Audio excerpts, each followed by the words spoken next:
전쟁 없는 세상을 꿈꾸기에 전쟁을 연구합니다. 안녕하세요. 뉴스멘터리 전쟁과 사람 허준입니다. 안녕하세요. 윤지연입니다. 허준 씨, 네. 요즘 이제 전 세계에서 K방산이 많은 사랑을 좀 받고 있잖아요. 엄청나죠. 근데 왜 허준 씨께서 밀리터리 진행자로 꽤 오랫동안 자리했는데 네. 나름 이 K방산도 같이 올라가고 있으니까 뿌듯한 마음 들지 않으세요? 정말 어깨가 지금 이제 귀 밑까지 올라왔는데 우리 방산 업체분들이 네. 저를 좀 더 많이 좀 사랑해 주시고 불러주셨으면 제가 현장에 달려나가서 네. 더 한번 뛰어보겠다 이런 욕심도 사실 들고요.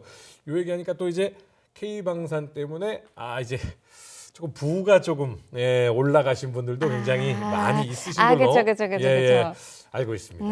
그만큼 또 우리 경제에 있어서 K방산이 차지하는 중요성도 커지고 있다라는 것을 뜻하지 않나 싶은데요. 그래서 오늘은 네. 우리 K방산이 실전에서 어떤 모습을 보이는지 그 활약상을 준비해봤습니다. 그 중에서도 전 세계 시장에서 베스트셀러 중에 베스트셀러 K9에 관련된 이야기 저희가 개발 과정까지 포함해서 좀 전해드리고요. 연평도 포격전에서도 이 K9이 사용이 됐거든요. 어떤 이야기가 있는지 전해드리도록 하겠습니다.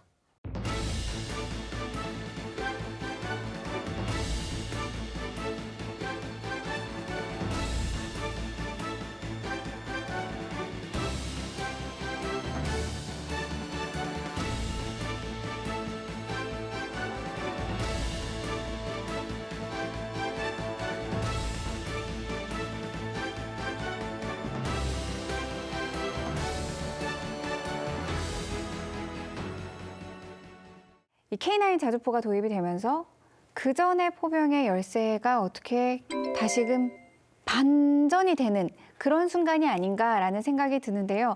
전 세계에서도 K9 자주포는 굉장히 많이 각광을 받고 있는 거죠. 명품이라고 하잖아요. 근데 이게 나왔던 것이 우리가 좀 살펴봐야 될 게 전 시간에서 M114, KH179, K55, K55A1까지 나오면서 그런 어떤 노하우하고 기술도 축적이 돼서 나온 결과거든요. 그래서 무기체계라는 것은 진화적 발전이 되게 중요하고 그걸 하기 위해서는 이제 데이터가 되게 축적이 돼야 된다. 그래서 이런 부분들을 다시 한번 강조드리고 싶고요.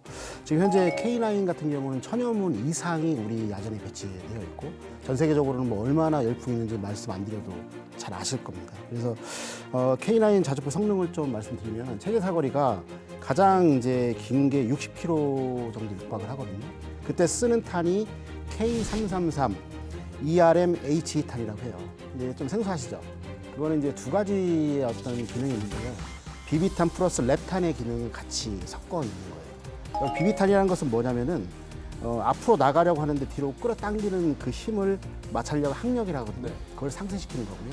그다음 랩탄 같은 경우는 최고 탄도구에서 3초 동안 추진력을 한 번 더 분사해 주는 거예요. 그 두 가지가 이제 섞여 있기 때문에 60km까지 가는 거예요. 그래서 웬만한 어떤 자주포 또 야포 중에서 60km 간다는 거는 이거는 엄청난 거거든요. 예. 그리고 또 이제 이게 보게 되면 3분 기준 했을 때 최대 발사 속도가 분당 6에서 8발이에요. 3분 기준 했을 때 분당. 그죠? 그다음에 1시간 기준 했을 때 이제 지속 사격 속도는 분당 2에서 3발 정도가 나가는 겁니다. 그리고 또 이제 이것뿐만 아니에요. 자주화되어 있잖아요. 그래서 유기압 편수 장치가 되어 있어서 최고 67km/h로 갈 수가 있고요. 그다음에 이런 속도로 해서 이제 반경이 360km까지 다 움직일 수 있는 거예요. 그러니까 이게 전처럼 어떤 활약 지원이 된다는 거죠. 이게 이제 초기 배달의 어떤 성능이에요. 그 다음부터 이제 보게 되면 지금 야전에 보게 되면 K9A1 뭐 이렇게 조금씩 들어가고 있거든요. 그래서 이거 경우에는 3분 기준 했을 때 최대 발사 속도가 9에서 10발이에요. 더 업그레이드가 된 거고요. 1시간 기준 지속 사격 속도가 분당 4발에서 6발 정도. 계속 업그레이드가 되는 거예요. 뻥튀기가 되는 거죠. 실질적으로. 그 다음에 이제 저희가 하나 에어로스페이스에서 차세대 K9으로 K9A3를 개발하려고 하고 있어요. 그리고 보면은 3분 기준 했을 때 최대 발사 속도는 10발에서 12발로 증가가 돼요.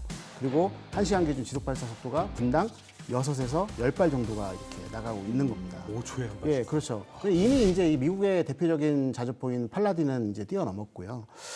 사실 이제 독일의 이제 PGH-2000 다 들어보셨을 거예요. 거기서 그거보다는 연사 속도하고 이제 생동성 등에서 약간 좀 열세이긴 하지만은 가격이 그거의 2분의 1밖에 안 되기 때문에 세계 최강이라 볼 수 있는 겁니다. 그래서 지금 이제 K방사 열풍을 제일 앞에 선도하고 있죠. 예.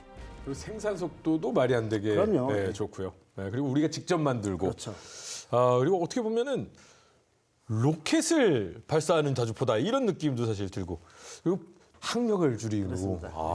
그리고 뒤에서 마지막에 한 번 더 추진을 해줌으로써 무려 60km의 사거리를 가지게 되는 엄청난 자주포구나. K9의 가장 무서운 점은 차체입니다. 포를 쐈을 때 다른 나라 자주포들, 특히 중국제 자주포들을 보면 막 휘청휘청거려요. 그럴 수밖에 없거든요. 포신의 반동이라는 게 워낙 강하니까. 거기 근처에 있어 보면은 포만 쏴도 풍압이 와요.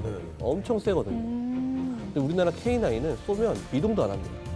옆에서 낮잠 자고 그러더라고요. 흔들리지 않는 편. 실전에서도 그게 검증이 됐어요. 우리 K9의 차체가 우크라이나에 가서 AS-90 포탑을 결합시켜서 폴란드에서 만든 자주포가 있는데 크랩이라는 자주포가 있는데 이게 지금 우크라이나에서 실전에서 어마어마한 위력을 발휘하고 있거든요. K9의 세계적 우수성은 전장에서 검증이 된 겁니다. 북한군은 앞서 말씀하신 그 방사포 사이즈를 계속해서 키웠어요. 네. 초대형 방사포, 이걸 그리고 장사정포. 네. 예. 이렇게 해서 이거 배치하면서 사실은 우리 수도권 전체를 갖다가 사정거리 내에 두면서 위협을 지금 가하고 있지 않습니까? 맞습니다. 장사정포는 말 그대로 멀리 쏜다는 얘기예요. 포라는 거는 전술적 타격 수단인데 지난 시간에 말씀드렸던 것처럼 수도권이 워낙에 휴전선에서 가깝게 있다 보니까 60에서 80km만 넘겨서 쏠 수 있으면 수도권 전체를 위협할 수 있는 거죠. 2천만 명이 살아요. 그러니까요. 그 2천만 명을 인질로 삼고 협박을 일삼고 있는 거죠. 그 대표적인 게 지난 시간에도 말씀드렸던 1994년도 남북한 정상회담에서의 박영수의 망언입니다. 그 시절 기억나시죠? 네. 역시 관통에서 오셨네요. 그때 서울 불바다 망언을 했었죠. 네. 그때 우리나라에 사재기 열풍도 일어났었고요. 이 장사정포는 군포대에 배치된 방사포 여단에 240mm 방사포가 각 1개 대대씩 4개 대대가 초탄 사격에 날라올 수 있고요. 기계화 포병 사단 예하의 170mm 곡산형 자주포, 그리고 주체 100포라고 불리는 300mm 방사포, 그리고 전략군 예하의 600mm 방사포 등이 포함이 되는데 여기서 이제 우리가 현실을 조금 반영을 해서 뺄셈을 할 필요가 있습니다. 170mm 곡산형 자주포 1개 여단이 모두 러시아로 갔거든요. 지금. 현재 러우 전쟁에 투입해서 갔고 240mm 방사포도 일부 물량이 이동했다는 첩보가 있어요. 그러나 전형 군단의 물량이 이동했다는 첩보는 없기 때문에 240mm 방사포의 초탄 화력 습격량은 동일할 겁니다. 근데 방사정포가 우스갯소리로 전쟁을 좀 공부하고 이렇게 좀 이렇게 대비하시는 분들이 우스갯소리로 하는 얘기가 있었어요. 북한의 방사정포나 로켓이 제일 무서운 게 뭔 줄 알아? 어디에 떨어질지 모른다는 거야. 뭐 이런, 이런 우스갯소리를 많이 했었거든요. 그러니까 저렇게 수없이 많은 방사정포가 어디에 떨어질지를 모르는 게 가장 무섭다. 이런 얘기를 사실 농담 삼아서 했었는데 정말 끔찍한 거거든요. 근데 저런 방사정포가 아직도 어마어마하게 많은 숫자가 수도권을 겨냥하고 있다는 거잖아요. 네. 맞아요. 북한군이 연평군 일대에 민간인 거주 구역에 무차별적으로 폭격을 했었잖아요. 그때 상황을 좀 자세히 좀 보도록 할까요? 2010년도 11월 23일 14시 33분 당시 해병 연평부대는 이날 대대 ATT, 그러니까 전술훈련 평가를 겸한 정례적인 해상 사격 훈련을 실시하고 있었습니다. 이 해상 사격 훈련이 종료되고 나서 4분 후인 14시 34분부터 14시 46분까지 16분 동안 북한군이 개머리 반도 일대에 있는 어떤 화력 진지를 점령한 방사포와 무도 일대에 배치되어 있는 76.2mm, 130mm 해안포를 동원해가지고 무차별로 포 사격을 가해왔죠. 네. 북한군이 발사한 해안포 및 방사포 150여 발 중에 60발은 군부대와 민가로 낙탄을 했고요. 근데 그 중에서 또 90발은 해상에 떨어졌어요. 그리고 우리 해병 연평부대는 K9 자주포를 유괴지지로 긴급 대피를 시킨 다음에 이제 주민 여러분들도 대피를 시켰죠. 그 다음에 14시 36분 비상 대기 중이던 우리 공군의 F-15K와 KF-16한 4대가 출격을 했고 인근 공역에서 대기를 하고 있었습니다. 그리고 14시 39분부터 14시 46분까지 해병대 사령관 지시에 의해서 K9 자주포가 야외 포상 진지를 점령을 하고 적 도발에 대한 대응 포격 준비를 완료하게 되죠. 서해 연평도 북쪽 건너편으로 12km 떨어진 북한군 개머리 해안포 기지에서 갑작스럽게 연평도에 포탄이 떨어지기 시작한 것은 오후 2시 34분. 북한 포탄 수십 발은 연평도에 배치된 해병대 K9 자주포 진지에 집중적으로 쏟아졌고 일부는 민가에 떨어지기도 했습니다. 우리 군은 교전 규칙에 따라 포탄이 날아온 북측 개머리 해안포 기지를 향해 K9 자주포 80여 발을 대응 사격했습니다. 교전은 두 차례에 걸쳐 50여 분간이나 진행됐습니다. 당시 훈련 중이었던 연평부대 즉각적으로 대응에 나섰습니다. K9 자주포로 응대를 했는데 구체적인 반격 상황 한번 짚어주시죠.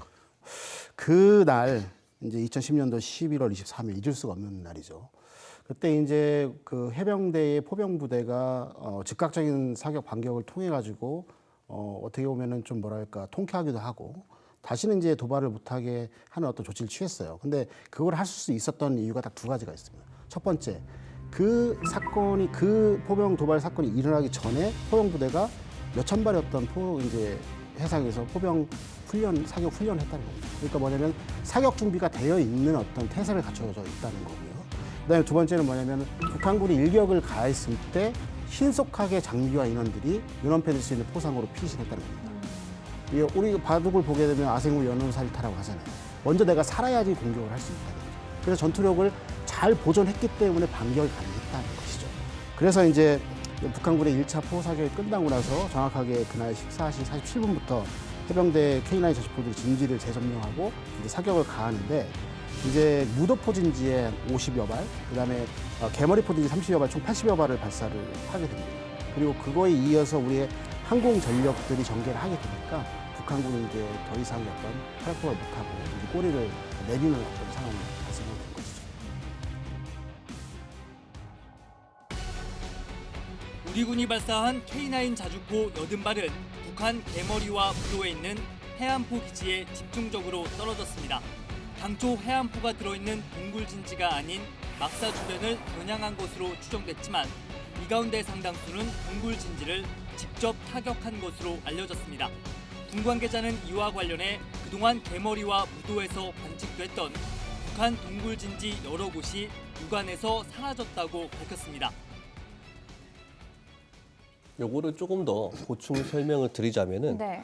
당시 K9 자주포가 반격을 가했던 그 탄착군들을 분석을 해보면 카탈로그에서 제시한 재원보다 더 정밀하게 떨어졌어요. 지금 화면에 보이는 게 무도, 북한군의 무도 해안포 진지에 떨어진 건데 한 발은 병영으로 보이는 건물을 직격을 했고 또 한 발이 그 근처에 낙탄을 했습니다.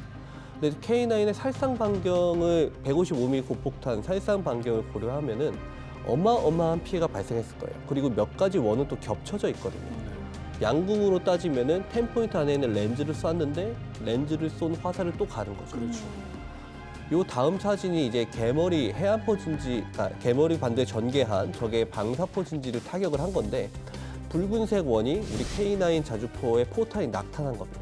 그 밑에 보면 U자 형태의 6개의 진지가 보이실 거예요. 네.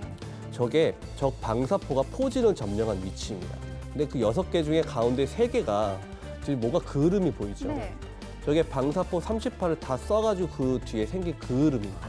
저걸 매연훈이라고 하거든요. 그러니까 6물이 전개해서 1개 중대가 전개를 했는데 포대가 전개했는데 세문은 그나마도 기능 고장이 나서 발사를 못한 거예요. 그 세문 가지고 사격을 했고 그런데 우리 K9이 사격한 시간과 적이 2차 사격을 가해온 시간이 8분 정도가 겹칩니다. 그 빨간색 원이 자세히 보시면은 거의 근탄으로 떨어져 있죠.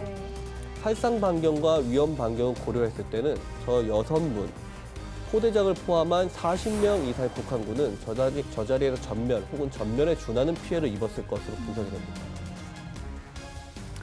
이렇게 해서 수백 발의 포탄을 주고받은 남북한은 교전을 마치게 되는데요.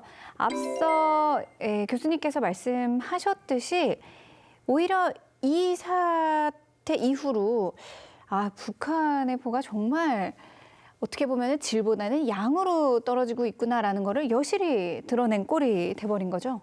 근데 이게 그럴 수밖에 없는 네. 이유가 있어요. 교수님께서 지난 시간에 대포병 사격에 대해서 말씀해 주셨잖아요.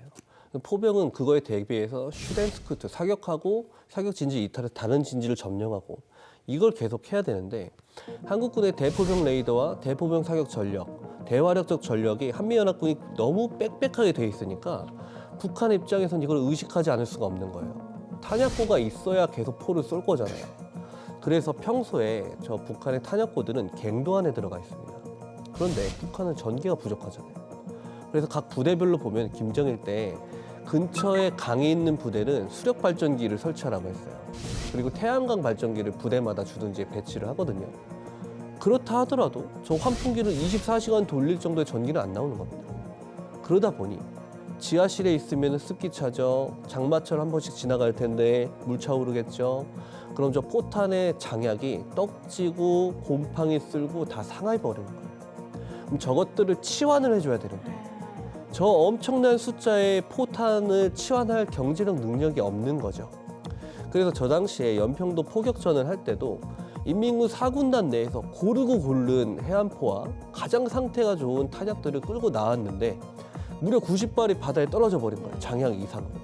60발이 떨어진 것도 그나마도 20발은 불발탄이 났어요.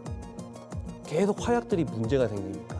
그래서 북한은 사실 엄청난 수량의 포와 포탄을 가지고는 있지만 이게 정말 제 위력을 발휘하고 계산한 대로 낙탄할 것인가 라고 물어보면 물음표가 생길 수밖에 없습니다.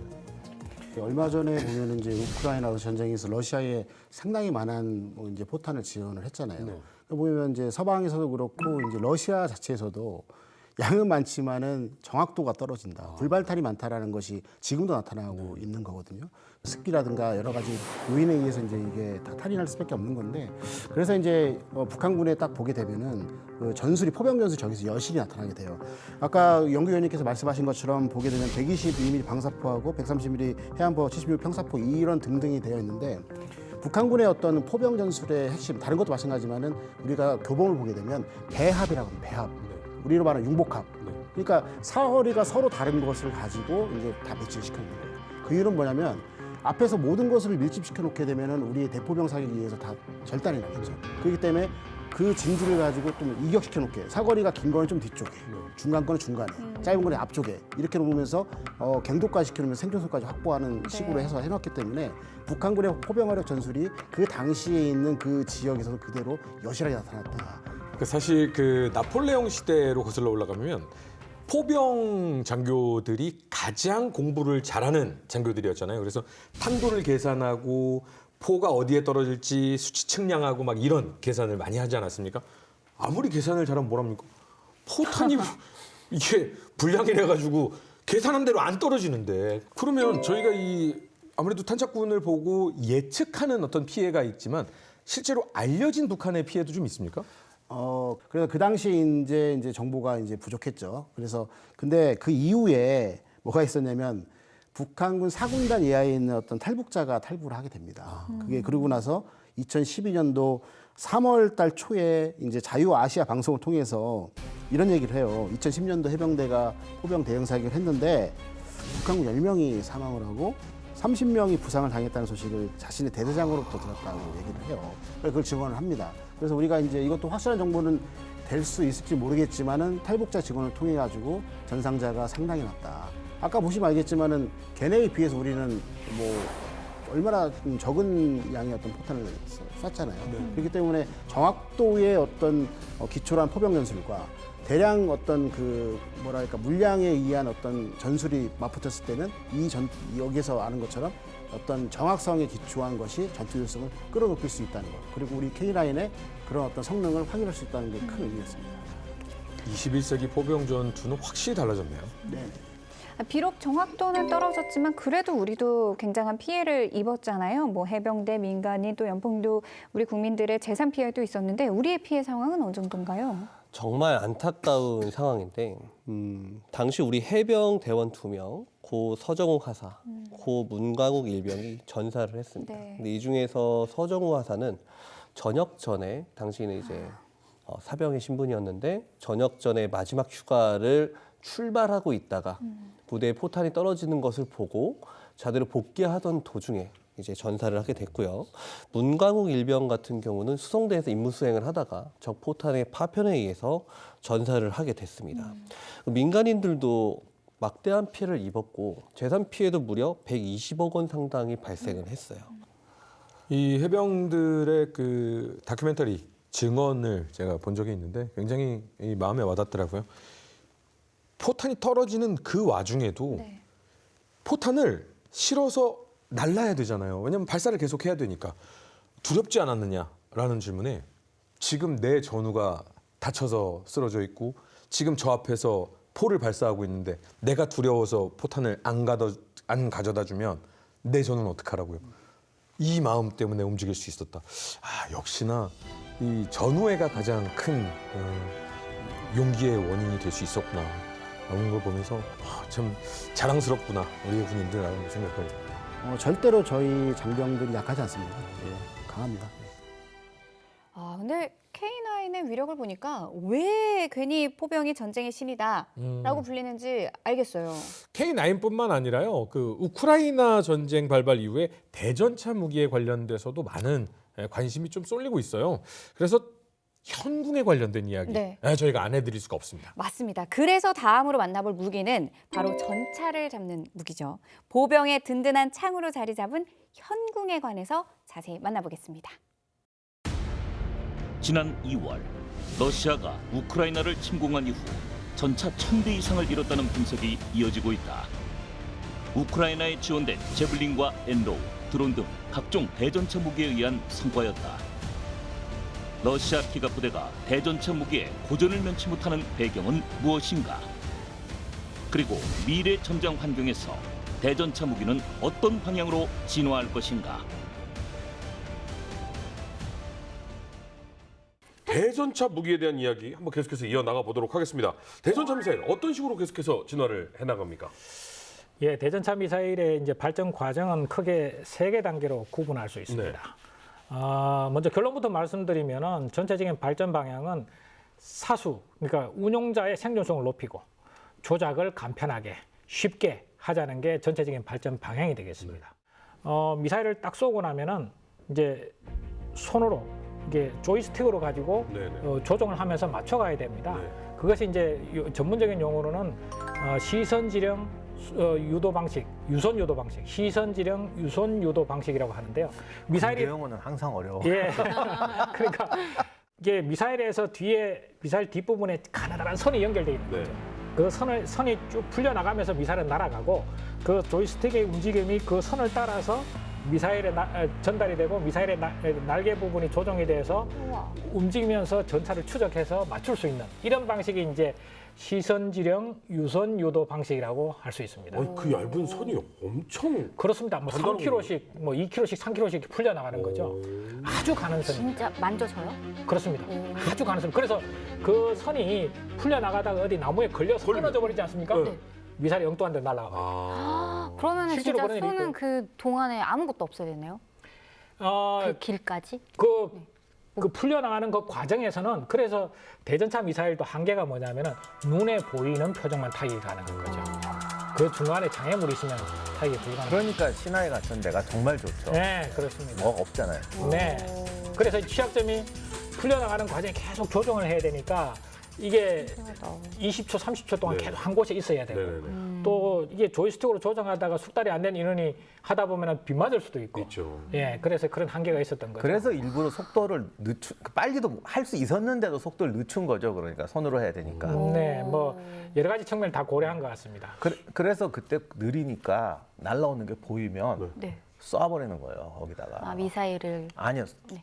탱크에서 보면은 기관총 같은 거 탱크로. 쏘면 얘 머리를 숙여야 되잖아요. 네. 그 순간 이게 조종이 안 돼요. 그렇습니다. 그래서 조정을 못하게 하면은 결국 엉뚱한 데로 날아가 버려요. 너무 근데 위험하겠다. 이건 근데. 1세대라고 얘기하셨잖아요. 그렇습니다. 1세대고 이제 2세가 되면은 이 조이스틱으로 조정하는 게 이게 원인이 이제 명중이 안 되거나 여러 가지 불편한 점이 많으니까 반자동 시선 지령 유선 유도 방식이라는 게 등장합니다. 그게 토우가 등장하는데 기술이 발달하면 영어는 더 어려워.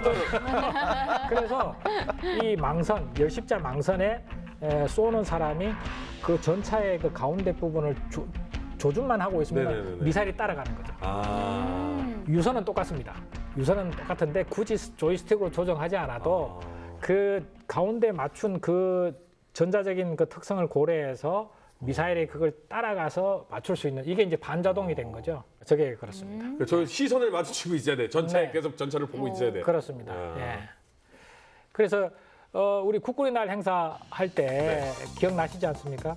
이게 저기 나오는 게 미사일인데요. 70년대 후반에 우리나라에 맞아요, 도입됐는데 맞아요. 국군의 날 때 항상 찝차에 쫙 해서 쫙 전진하지 않습니까? 네. 그러면서 막 선전하지 않습니까? 뭐 북한의 어떠한 전차도 우리 미사일로 격파할 수 있습니다. 그러면 이제 그거 보고 뿌듯해 하던. 맞아요. 근데 토우도 사실은 이제 개량의 과정을 거칩니다. 그래서 원래는 토우 사거리가 이제 3km 네. 한계였는데 점점 늘어나서 지금은 뭐 4.5km까지 늘기도 하고요. 토우 이제 저 토우가 지금 모델명은 명확하지 않은데 이제 점점 진화를 하면서 유선 방식이었다가 이제 제블린처럼 유선을 사용하지 않더라도 이제 운용이 가능한 형태로 쭉 발전합니다. 그리고 관통력도 최초에는 한 550mm 정도였는데 900mm까지 증가하게 되는 거죠. 그러면 2세대까지 지금 얘기가 나왔거든요. 예. 하지만 최신은 3세대 아니겠습니까? 그렇습니다. 3세대는 이제 발사 후 망각 방식이라 그래서 쏘고 나면은 이제 사수가 다른 데로 움직여도 이 미사일이 알아서 추적해서 맞출 수 있는 이런 게 이제 발사 후 망각 방식이라고 합니다. 그러니까 발사 후 망각 방식은 조금 더 구체적으로 설명드리면은 이게 락온 기능이라고 하거든요. 네. 락온 기능이 뭐냐면은 처음에 적외선 장치로 해서 전차를 딱 락온을 시키지 않습니까? 이렇게 6초 정도를 눌러서 락온을 딱 시키면은 그 전차의 형상이라든가 위치가 전자적으로 이 사격 통제 장치에 입력이 되는 겁니다. 그 입력이 되면은 미사일을 딱 쏘고 나서 사수가 이동하더라도 이 미사일이 그 락온된 그 전자적으로 입력된 그 표적은 추적을 하는 거죠. 네. 움직이면은 따라가는 거죠. 네. 그래서 전차가 움직이더라도 정확하게 타격해서 파괴할 수 있는 이런 능력이 생긴 거죠. 그래서 그게 지금 우크라이나에서 제벌린이라든가 현대 이제 3세대 모든 그 대전차 미사일은 그런 형태로 다 발전이 되고 있는 거죠. 우리나라는 직접 개발해서 사용하죠. 그렇습니다. 딱 쓰면 날개가 착 펴지면서 착 나요. 그렇습니다. 조금 더 부가적으로 설명을 드리면요. 최대 사거리는 원래 2.5km입니다. 그런데 저게 차량으로 제벌린이 차량용으로 운영할 수도 있고 그래서 계속 성능이 업그레이드 되면서 4.75km까지 늘어났습니다. 늘어나고 관통력은 약 600에서 800mm 의 관통력을 보이고 있고요. 텐덤 탄두라 그래서 앞에 탄두와 뒤에 탄두 이중 탄두로 되어 있어서 앞에 부분이 폭발력을 일으켜서 반응 장갑을 이런 거 먼저 제거하고 뒤에 탄두가 관통력을 통해서 장갑을 뚫을 수 있는 이런 형태로 되어 있기 때문에 600 내지 800mm 정도면 사실 뭐 3세대 전차까지 전부 다 파괴가 가능한 것으로 그렇게 볼 수 있습니다. 지금 이제 그 유도 방식이 두 가지가 있습니다. 네. 이제 그 재원을 기초로 해서 우리가 주목해야 될 부분에 유도 방식의 두 가지가 있는데요. 첫 번째는 이제 직격 방식입니다. 다이렉트 어택이라고 그래서 전차의 측면, 전면, 후면을 바로 타격하는 방식이 있고요.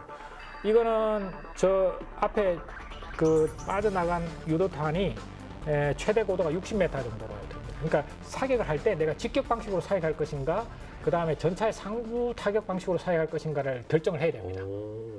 그래서 직격 방식으로 사격하겠다 그러면 직격 방식을 모드로 전환해서 사격을 하면은 이 미사일은 고도 60m가 최대 고도입니다. 그래서 대부분이 이제 직선 형태로 날아가는 거죠. 그래서 전차의 측면, 전면, 후면을 타격하는 것이 방식이고요. 두 번째는 이제 탑 어택이라고 해서 상부 타격 방식이 있습니다. 이것은 사출된 미사일이 최대 고도 160m까지 올라갑니다. 날아가는 과정에서 쭉 날아가다가 전차 앞에 한 500m 전방에서 고도를 높입니다. 높여서 고도 160m까지 올라간 다음에 다이빙 형태로 해서 전차를 타격하는데 수직은 아닙니다. 수직은 아니고 30 내지 40도의 각도로 전차 상부를 타격하는 것으로 되어 있습니다. 근데 우리나라도 사실은 굉장히 자랑스럽게 현궁이라는 대전차 무기가 여기 수출도 되고 있잖아요. 그렇습니다. 현궁 저희 사진에서 보시면 이제 현궁하고 제블린하고 이렇게 비교를 해보면은 제블린의 재원 앞에서 설명드린 뭐 발사 후 망각 방식, 소프트 런치 방식, 뭐 상부 타격 방식 다 가지고 있습니다. 똑같다고 보시면 되고요. 관통력은 현궁이 더 장점을 가지고 있습니다. 제벌린이 600에서 800mm 관통력인데 현궁은 900mm까지 되고 왜냐하면 저 만들어진 시기가 제벌린보다 현궁이 한 10년 내지 15년 뒤에 만들어졌어요. 그러니까 최신 기술이 더 적용이 돼서 더 최신으로 보여요. 그렇습니다. 관통력이 한 100mm 정도가 더 들어가 있고요. 사거리는 제벌린이 조금 더 깁니다.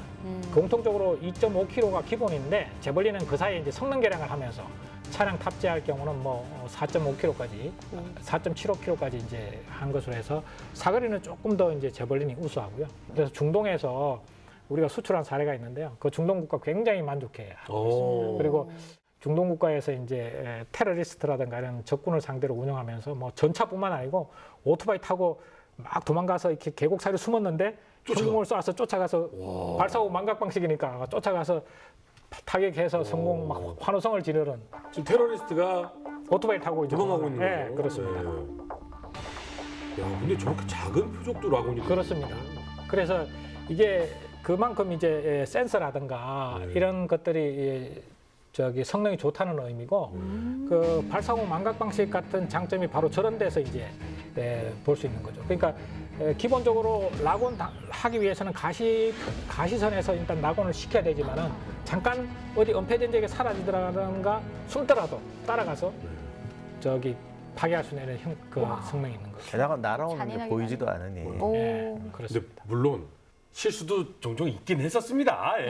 이게 있긴 했습니다만 예. 지금 현재 현궁의 완성도는 상당히 높아져서 네, 그렇습니다. 자랑스러운 우리의 대전차 무기가 되지 않았나라는 생각이 듭니다.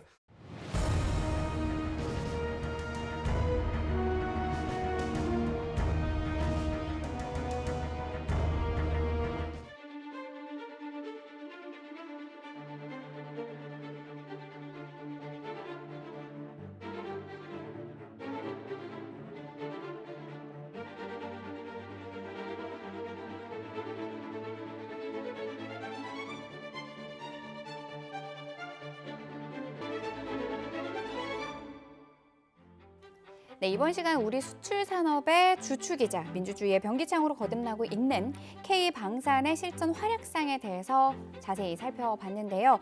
앞으로도 우리 K방산이 전 세계에 있어서 선택을 받는 멋진 산업으로 발전되기를 진심으로 바라겠습니다. 그러기 위해서는 많은 분들께서 저희 뉴전사를 좀 사랑해 주시고 관심 가져주시면 더 도움이 되지 않을까. 전쟁에 대한 관심이 멀어지면 전쟁은 가까이 온다라는 맞습니다. 말이 있습니다. 저희는 전쟁 없는 세상을 꿈꾸기 때문에 이렇게 열심히 노력을 하는 것이고 K방산도 전쟁을 위해서가 아니라 전쟁에 대비를 하면 전쟁이 일어나지 않는다라는 원칙하에 아마 열심히 뛰고 계신 게 아닌가라는 생각이 듭니다. 자, 저희는 다음 시간 더욱더 흥미로운 주제를 가지고 돌아오도록 하겠습니다. 시청해 주신 여러분 감사합니다.